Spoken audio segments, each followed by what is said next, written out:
കേരള സർക്കാരിൻ്റെ സ്ത്രീ സുരക്ഷാ പെൻഷൻ പദ്ധതി എന്താണെന്ന് നോക്കാം. നമസ്കാരം.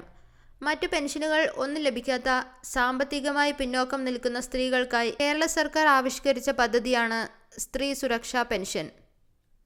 അർഹരായ സ്ത്രീകൾക്കും ട്രാൻസ് വനിതകൾക്കും പ്രതിമാസം 1000 രൂപ ധനസഹായം നൽകുന്നതാണ് ഈ പദ്ധതി.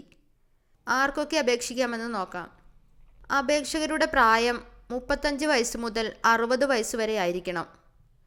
അപേക്ഷകർ അന്ത്യോദയ അന്ന യോജന അല്ലെങ്കിൽ മുൻഗണനാ വിഭാഗത്തിൽപ്പെട്ട റേഷൻ കാർഡ് ഉടമകളായിരിക്കണം. അതായത് മഞ്ഞ അല്ലെങ്കിൽ പിങ്ക് റേഷൻ കാർഡ് ഉടമകളായിരിക്കണം. നീല, വെള്ള റേഷൻ കാർഡ് ഉള്ളവർക്ക് ഈ പെൻഷൻ അർഹത ഉണ്ടായിരിക്കുന്നതല്ല. മറ്റൊരു കാര്യം, അപേക്ഷകർ കേരളത്തിൽ സ്ഥിരതാമസമാക്കിയവരായിരിക്കണം. മറ്റ് സാമൂഹിക ക്ഷേമ പെൻഷനുകൾ വാങ്ങുന്നവർക്ക് ഇതിൽ അപേക്ഷിക്കാൻ കഴിയില്ല. സർവീസ് പെൻഷൻ, കുടുംബ പെൻഷൻ, ക്ഷേമനിധി, EPF പെൻഷൻ ലഭിക്കുന്നവർക്കും സർക്കാർ ജീവനക്കാർക്കും കേരള സർക്കാർ നൽകുന്ന ഈ പദ്ധതിയിൽ അർഹതയുണ്ടായിരിക്കുന്നതല്ല. ആവശ്യമായ പ്രധാന രേഖകൾ എന്തൊക്കെയാണെന്ന് നോക്കാം. പ്രധാനമായും വേണ്ടത് ആധാർ കാർഡും മഞ്ഞ അല്ലെങ്കിൽ പിങ്ക് റേഷൻ കാർഡുമാണ്. ഒപ്പം ബാങ്ക് പാസ്ബുക്ക്, പ്രായം തെളിയിക്കുന്ന ഔദ്യോഗിക രേഖ അല്ലെങ്കിൽ ഡോക്ടറുടെ സർട്ടിഫിക്കറ്റ് എന്നിവ വേണം. സ്വയം സാക്ഷ്യപ്പെടുത്തിയ ഒരു സത്യപ്രസ്താവന കൂടി സമർപ്പിക്കേണ്ടതുണ്ട്.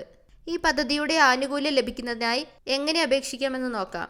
K-സ്മാർട്ട് പോർട്ടൽ വഴി സ്വന്തമായി സിറ്റിസൺ ലോഗിൻ ചെയ്ത് ഓൺലൈനായി അപേക്ഷ സമർപ്പിക്കാം. അതല്ലെങ്കിൽ അടുത്തുള്ള അക്ഷയ കേന്ദ്രങ്ങൾ വഴിയോ ജനസേവന കേന്ദ്രങ്ങൾ വഴിയോ അപേക്ഷ നൽകാവുന്നതാണ്. പെൻഷൻ തുക നേരിട്ട് ബാങ്ക് അക്കൗണ്ടിലെത്തും.